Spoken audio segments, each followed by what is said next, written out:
From VOA Learning English, this is the Economics Report. Immigration is an important issue in the American presidential race. Some candidates argue that immigrants cost U.S. taxpayers a lot of money.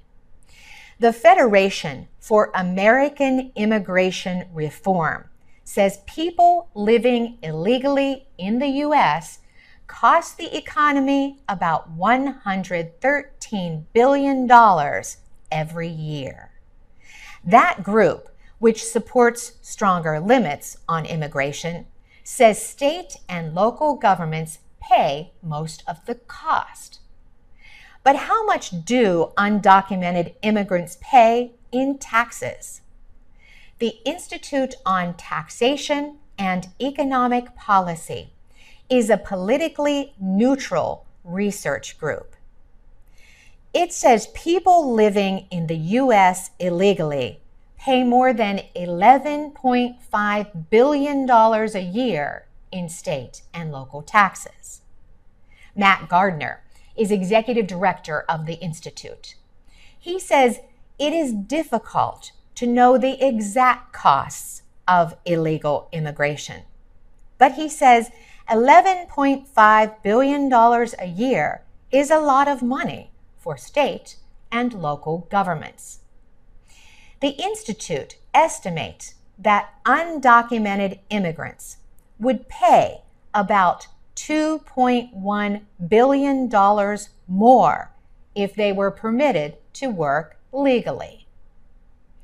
The Pew Research Center says there are more than 11 million illegal immigrants in the United States. They make up about 3.5% of the nation's population. Most of them live in 6 states: California, Texas, Florida, New York, New Jersey, and Illinois. The Congressional Budget Office released a report on the effect of illegal immigrants on state and local budgets.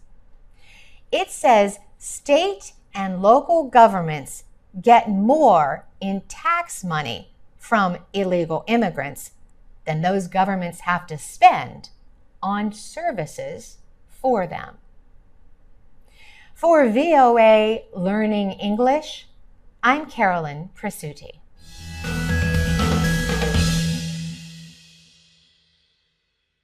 From VOA Learning English, this is the Economics Report. There are thousands of slave workers in India's western Maharashtra state. Many work over very hot stoves, making bricks from stones.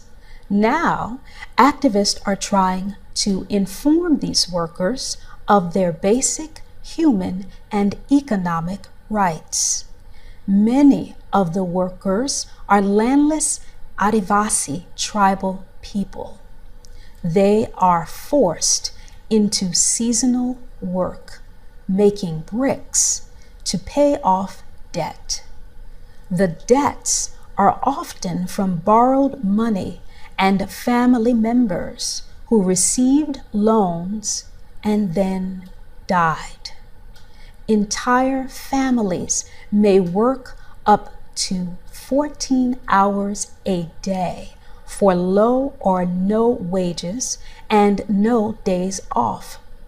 Activists say some workers do not even know how much money they owe. Ashok Jungale is the director of a community organization near Mumbai. He says the group tells the workers they have a right to be paid and not to be abused. Jungale says the workers also have rights to take time off and to send their children to school. Most of the workers cannot read or write and keep no records. Many do not know how long they must work to repay their debt. In 2012, the Maharashtra state government appointed a committee to look for slave labor after the deaths of several workers. A spokesman for the state's labor department said it is still keeping watch for possible cases of slavery. Last month, police in Tamil Nadu rescued 564 brick workers from slavery. It was one of the largest rescue operations of workers in the country. For VOA Learning English, I'm Nikki Strong.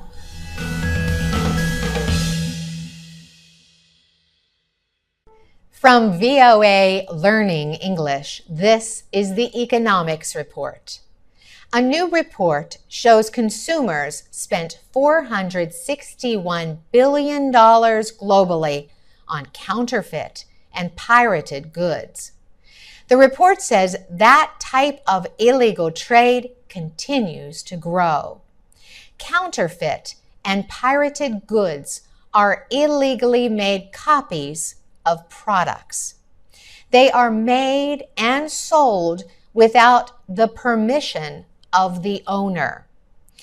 Intellectual property rights, such as copyrights and patents, are forms of ownership that can be difficult to enforce in international trade. Counterfeit goods can travel through many countries before they reach the place where they are sold. The OECD says the amount of money earned from fake goods may be higher than the illegal drug trade. It warns that the sales of pirated products may even finance terrorists and criminal groups. The Deputy Secretary General of the OECD, Doug France, says the sales of such products provided some of the financing for the terror attacks at the French magazine Charlie Hebdo. France also says that counterfeiting creates products that endanger lives. He says examples include auto parts that fail, medicines that make people sick, and toys that harm children. Products from the United States, Italy, France, Japan, and Germany are the ones most often copied. China, it says, produces the most counterfeit goods. However, criminals are also illegally copying Chinese-made products. 34 nations in Asia, Europe, and North and South America are OECD members. For VOA Learning English, I'm Carolyn Presutti.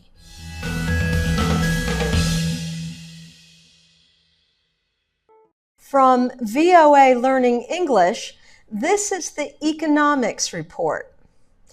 A new World Bank study says South Asian countries can improve economic conditions for women. The study says the clothing manufacturing industry could provide millions of jobs for women in the area. That is because the cost of making clothing in China is rising.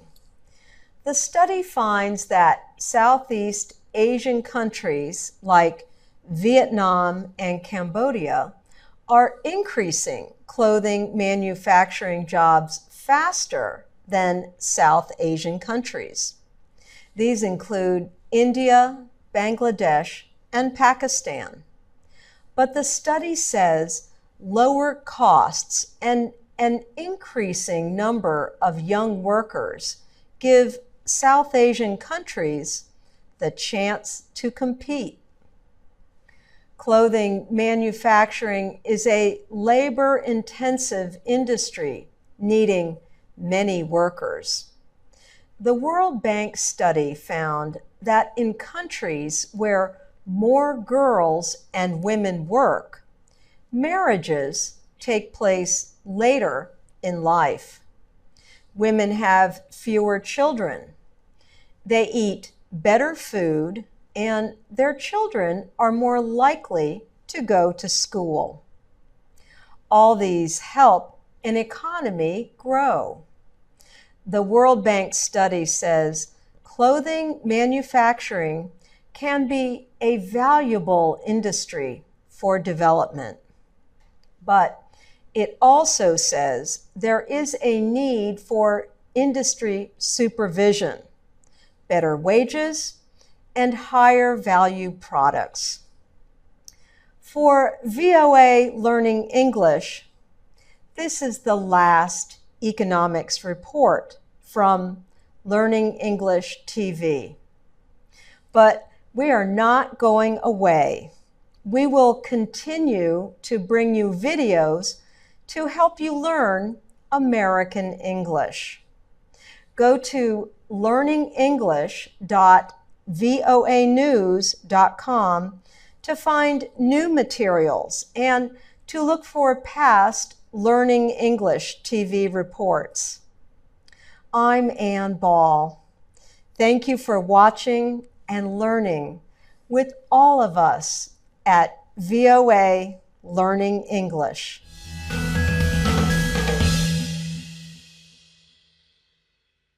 From VOA Learning English, this is the Economics Report. The population of Vietnam is growing old at the fastest rate of any nation in recorded history. In about 15 years, the share of Vietnamese citizens 65 and older will expand from 7% to 14% of the population. Victoria Qua Qua is the World Bank's country director for Vietnam. She says there will be a slowing down and shrinking of the Vietnamese labor force in the future. She says this will create increasing demands on the people who do work. Low-cost labor has supported businesses in Vietnam. Qua Qua says it is the only country in East Asia where economic growth was higher in 2015 than 2014. But the aging labor force is a threat to that growth. For many years, Vietnam has been a country of money savers. But now, household debt there is growing. Raith Matthias is managing director of Infocus Mekong Research. He says the company found that 30% of Vietnamese consumers took out a loan in 2015.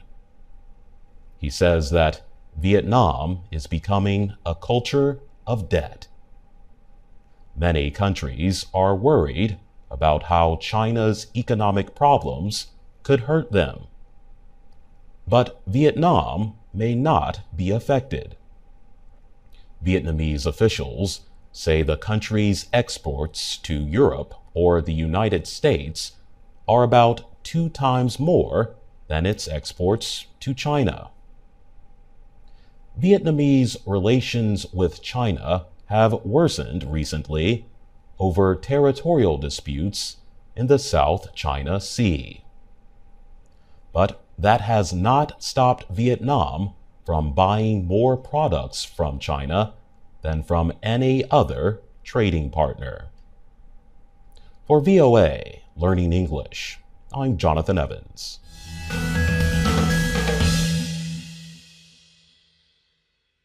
From VOA Learning English, this is the Economics Report. Are you a saver or a spender? A penny saved is a penny earned. This old saying calls attention to the wisdom of saving money. Putting money away for a rainy day is another way to talk about saving for the future. In the United States, people who want to start a savings account have different choices of where to put their money. These include banks and credit unions. Credit unions are cooperatives for individuals who often share a work-related connection. For example, the members might work for a university or a government agency. Most credit unions are non-profit organizations. Credit unions, banks, and other financial institutions pay interest on savings accounts, but the interest rates are generally low. Certificates of deposit pay higher returns. With a certificate of deposit, or CD, a person agrees not to withdraw the money for a period of time. This term could be anywhere from a few months to several years. Longer terms and larger amounts pay higher interest. People have to pay a small fine to withdraw their money early. Another way to save is through a money market fund. This is a kind of mutual fund. Mutual funds invest money from many people. The money is sometimes placed in short-term government securities. Money market funds, however, may not be federally guaranteed like other kinds of savings. The Federal Deposit Insurance Corporation guarantees savings up to $250,000. For VOA Learning English, I'm Jonathan Evans.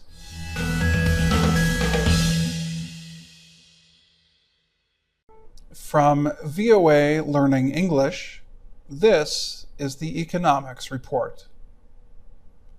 Information from the newly released Panama Papers is hurting public trust, says a top World Bank official. Sri Mulyani Indrawati is the bank's managing director. She warns the information may make everyday citizens less willing to pay taxes. She says this could reduce public money to pay for roads, schools, or other government services. Sri Mulyani is calling on policymakers to cooperate by developing stronger laws. The information came from documents stolen from a law firm in Panama. They show how wealthy people and government leaders around the world hide their money to avoid paying taxes. Sri Mulyani says that could lower the amount of money governments collect. That would hurt the economies of countries that need to grow. Tom Cardamone works at the research group Global Financial Integrity. He says, the money sheltered in Panama represents a large part of the economy of some countries. He says that more than $1 trillion in illegal money is leaving developing country economies every year. This is far more than all the foreign aid and all the foreign investment that goes into these countries every year, he says. Sri Mulyani of the World Bank says that for real change to happen, countries will have to work closely together. Without international cooperation, it is going to be very hard to chase this tax avoidance, she says. Mulyani notes that slower growth around the world is worsening economic pressures in many nations, especially in the 40 weakest economies. For VOA Learning English, I'm Dan Friedel.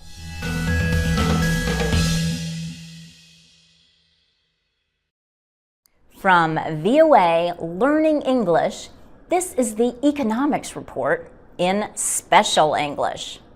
Americans are buying more products and services than ever before through the internet. And the popularity of online sales is likely to spread to other countries. Online sales now represent as much as 1/10 of all retail sales in the United States. Experts say online shopping hit records in both November and December. 57% of Americans have bought something electronically. This has led traditional stores to seek new ways to keep their customers loyal. Store owners worry continuing growth in online sales will hurt their business. Cornell University marketing professor Ed McLaughlin says they should be worried because any products that can be sold online will be. Ed McLaughlin says traditional stores can keep their customers by selling goods like clothing, which buyers may want to see and try on before purchasing. He says the stores could also offer things that are difficult to ship. He says some stores can please customers by offering to set up or repair electronic products. Bill Martin is the founder of ShopperTrack. His business helps stores learn about their customers. He told us that traditional stores offer a social experience that some people enjoy. He says there is still a lot of emotion in the buying decision, and it is hard to get that emotional feeling from shopping online. So, there is still a place for brick and mortar stores.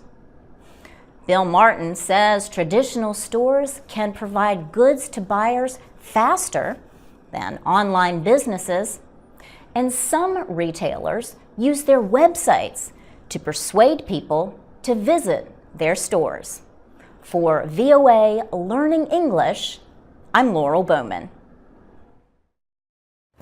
This is the VOA Special English Economics Report.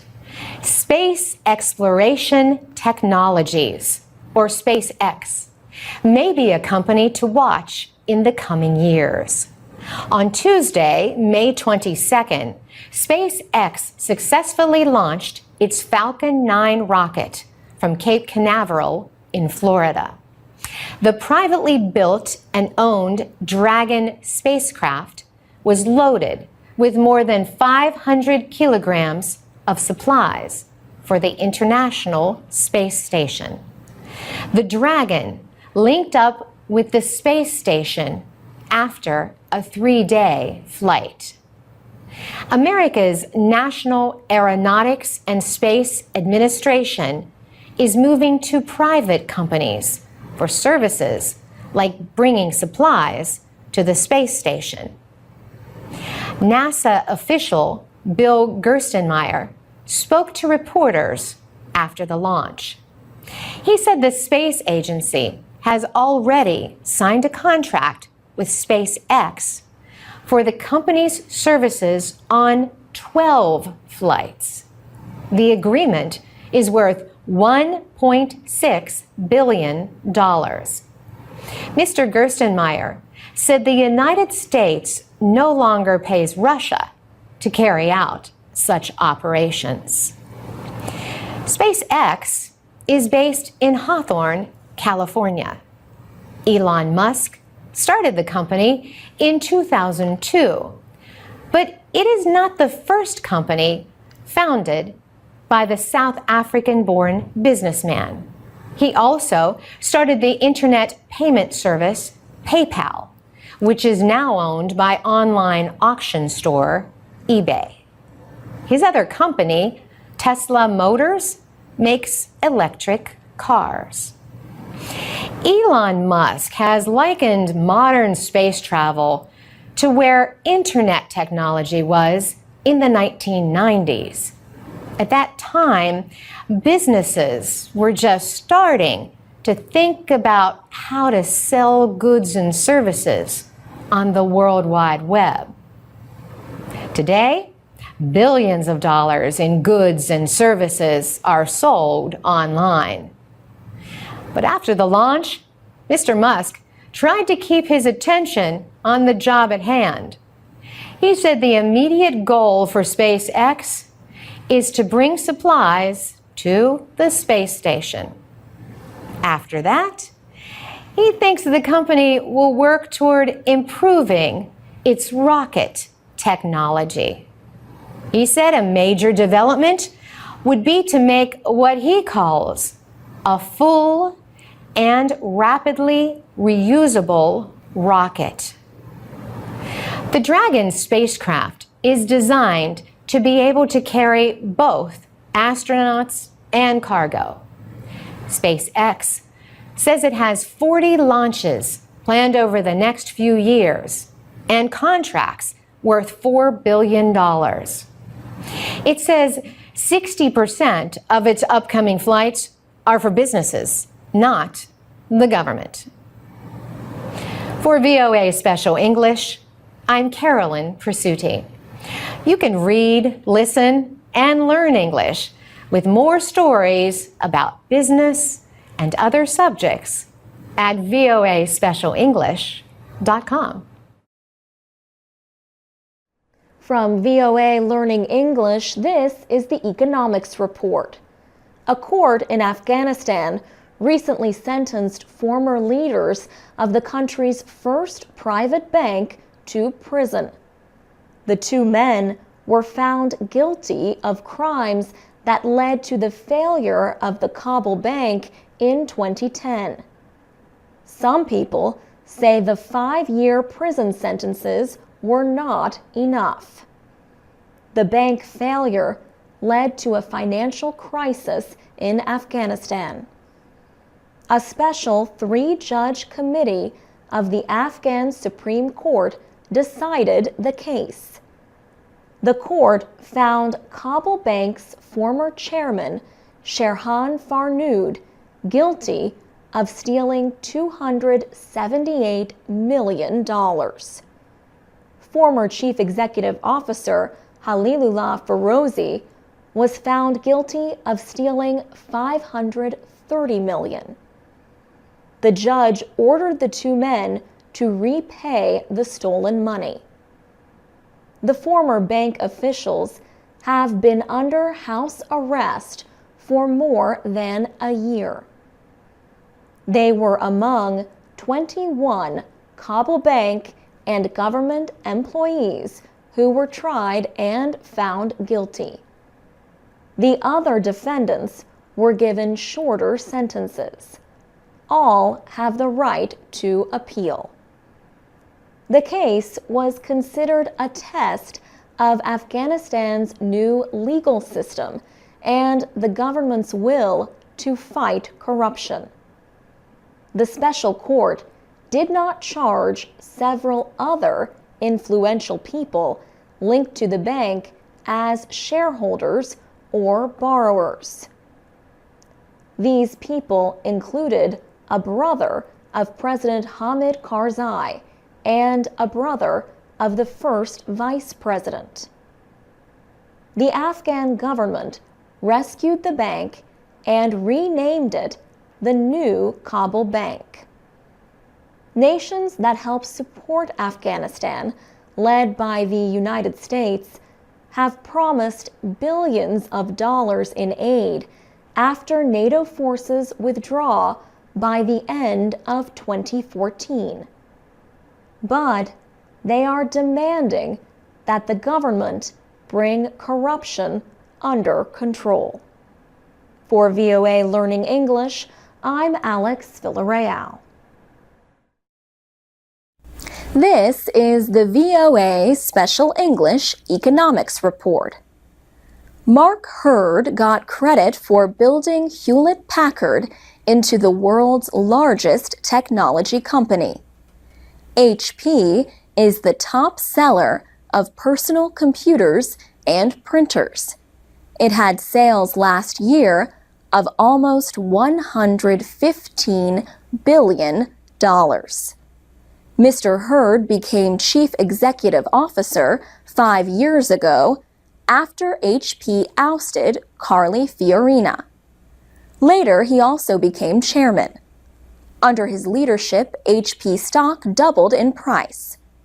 So the news out of Palo Alto, California in August came to many as a shock. Mark Hurd was out. Investigators said he had falsified expense records to hide spending on a woman who worked with HP.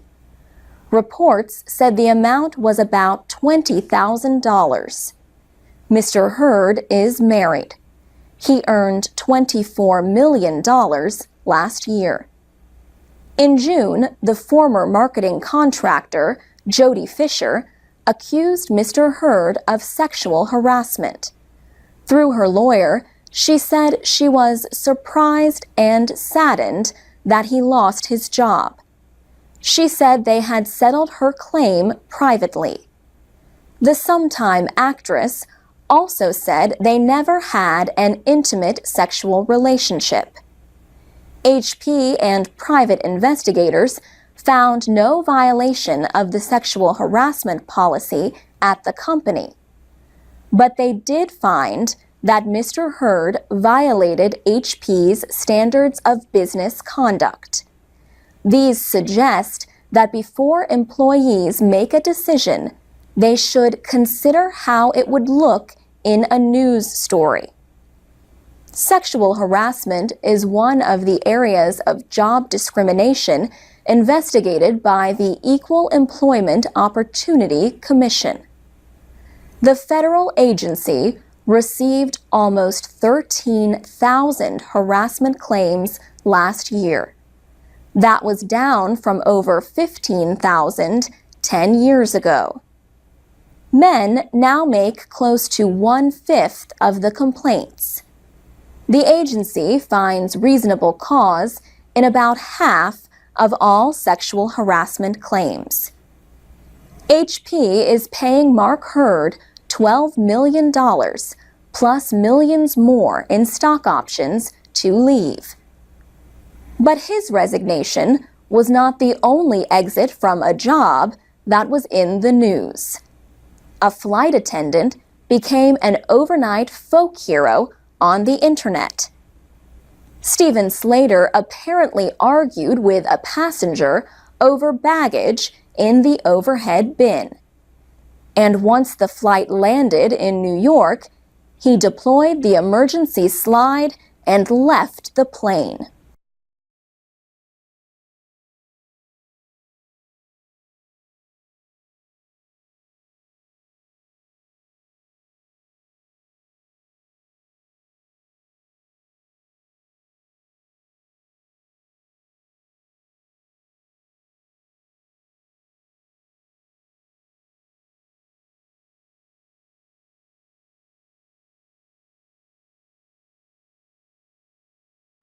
From VOA Learning English, this is the Economics Report.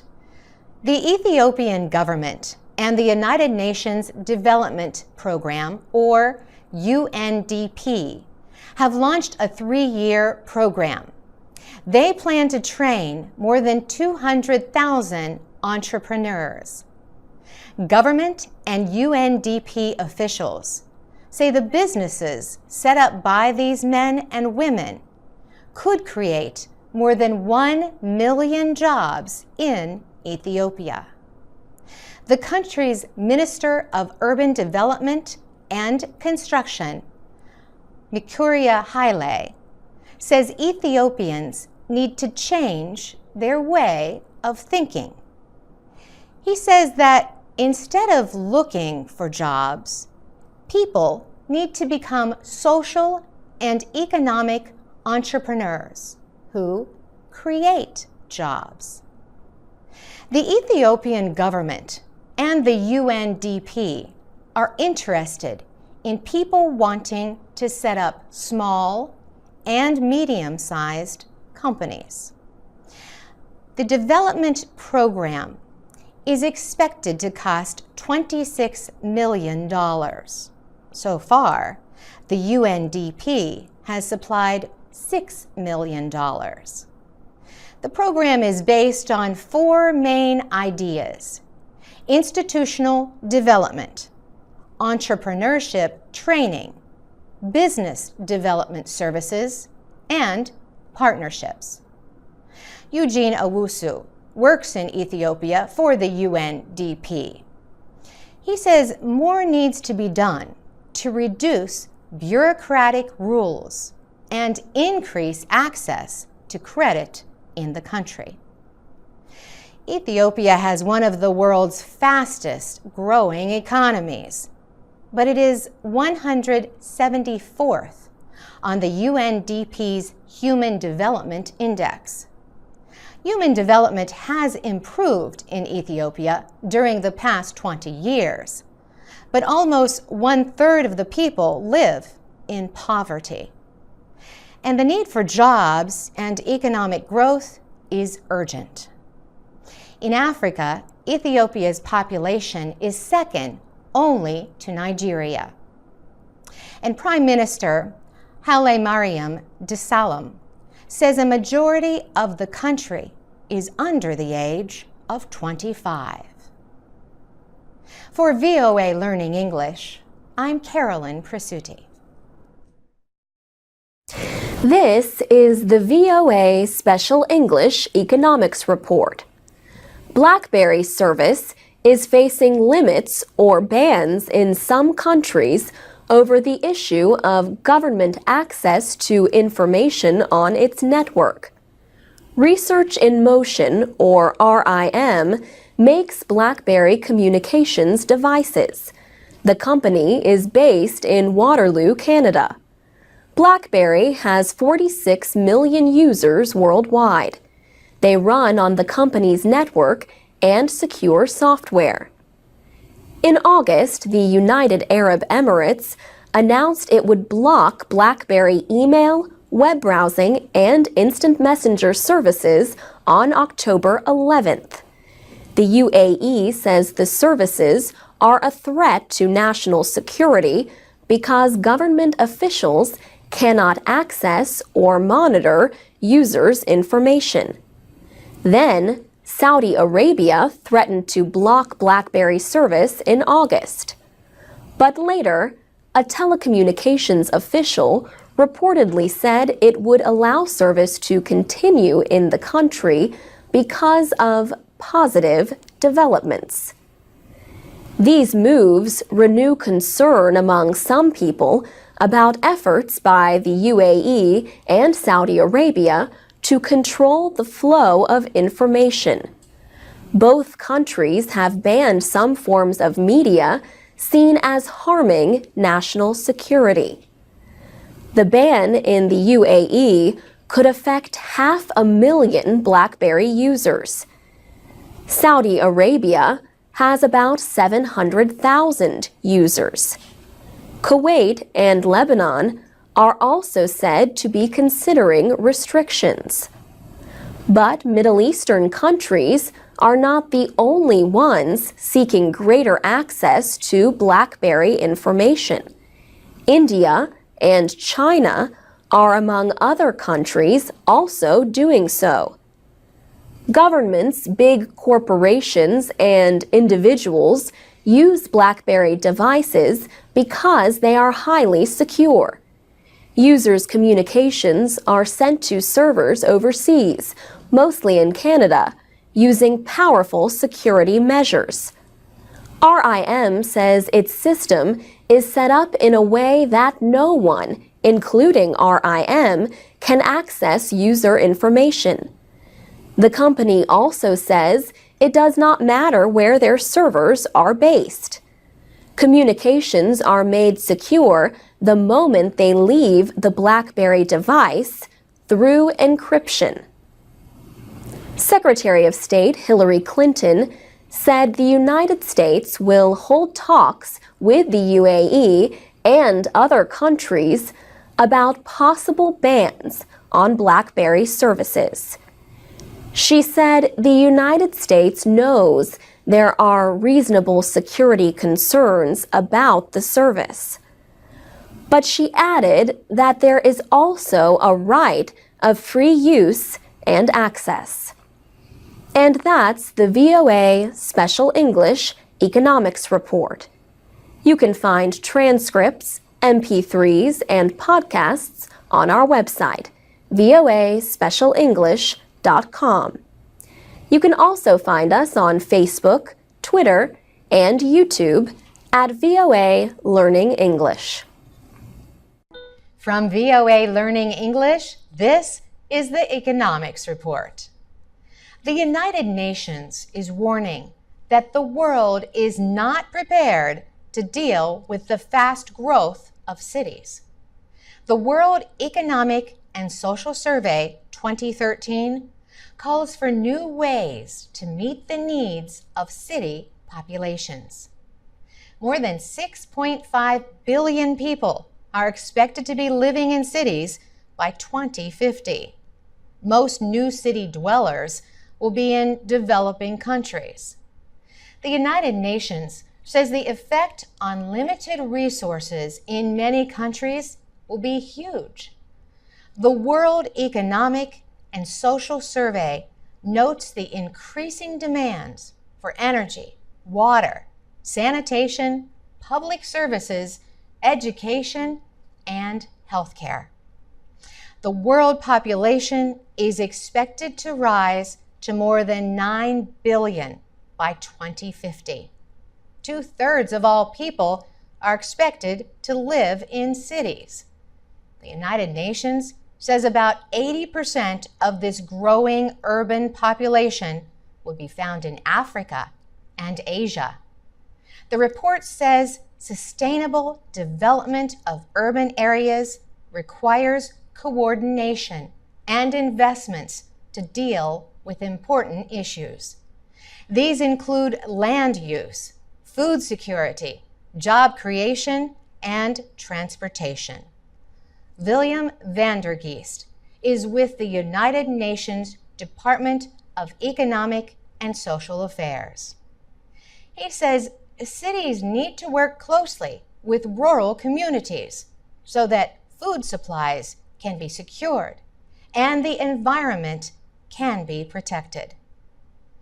The report also examines the problem of food insecurity, which affects hundreds of millions of people around the world. 1 in 8 people is still chronically undernourished. The Assistant Secretary General for Economic Development, Shamshad Akhtar, says world food production will have to increase by 70%. That increase will be needed to feed the additional 2.3 billion people expected on the planet by the middle of the century. For VOA Learning English, I'm Carolyn Presutti.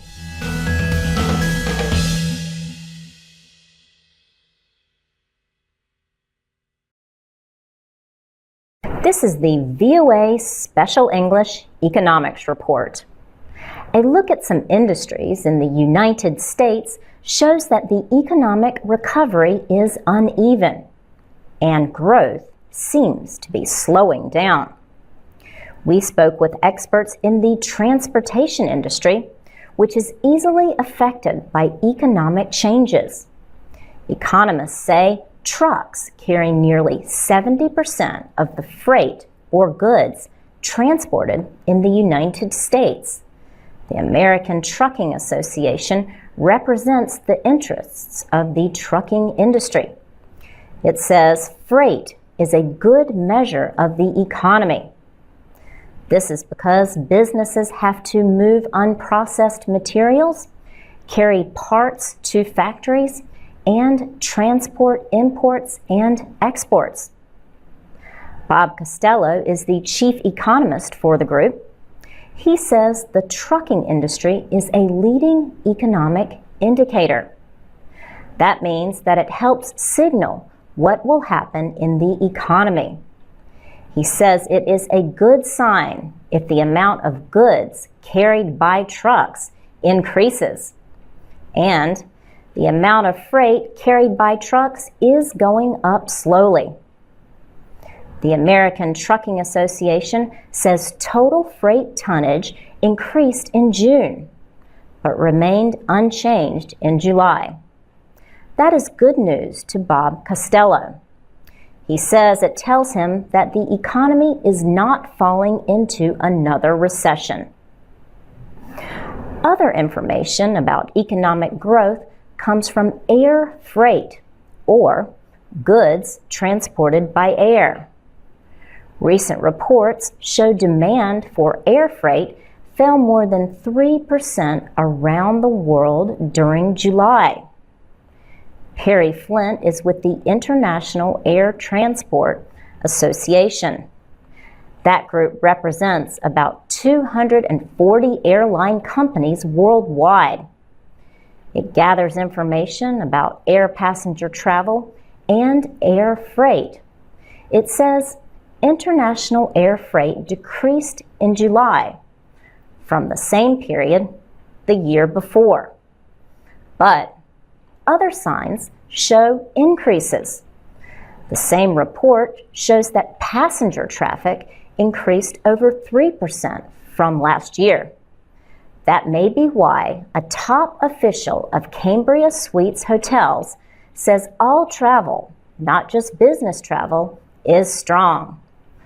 Michael Murphy says, "We are seeing the highest demand in the history of the hotel industry right now." Conflicting economic signs have made it difficult for economists to predict future growth. For example, government experts first said the American economy expanded at a yearly rate of 1.5% from April to June. But they amended that value as new information became available and showed growth was higher, more likely at a rate of 1.7%.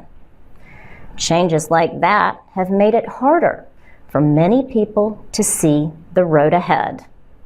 For VOA Learning English, I'm Laurel Bowman.